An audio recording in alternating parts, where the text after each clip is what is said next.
ලෝකයේ සැබෑ ස්වර්ගය කියලා බොහෝ දෙනා හඳුන්වන අතිශය සුන්දර දූපතක් තියෙනවා කියලා ඔබ දන්නවද?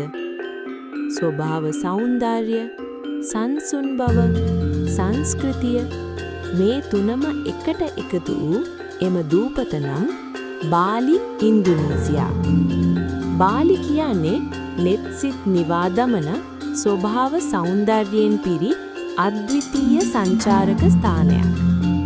හරිත පැහැති වී වැව්, උස කඳු අතරින් ශබ්දය නිරෝගීව ගලා බසින දිය ඇලි, පොල් ගස් වලින් සැරසුණු දිගු වෙරළ තීර මෙම සියල්ලම එකට එකතු වෙලා බාලිය ඡායාරූප ශිල්පීන්ගේ සිහිනයක් බවට පත් කරයි.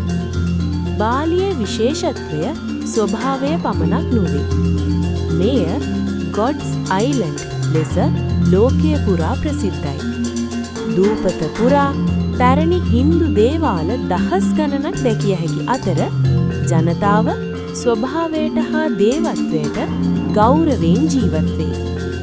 උබුත් වැනි ප්‍රදේශ යෝගා, මෙඩිටේෂන්, සිත සංසුන් කරගන්නා ජීවන රටාවක් සොයන අයට අතිශය ජනප්‍රියයි. ඒ වගේම කුටා සහ සෙමිනියක් වැනි වෙරළ ප්‍රදේශ තරුණ සංචාරකීන්ගේ හදවත දිනාගෙන ඇත. නිල් මුහුද, සර්ෆින් ක්‍රීඩා, හිරු බැස යන අලංකාර දසුන්මා.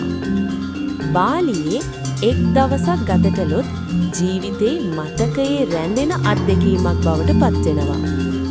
ඉක්මන් ජීවිතයෙන් මදක් නතර වෙලා සිතට සුවය ලබා ගන්න ඔබත් කැමතිනම් එක්වරක් හෝ යන්නම වටිනා ස්වර්ග දූපතක් තියෙනවා. ඒ තමයි බාලි ඉන්දුනීසියාව.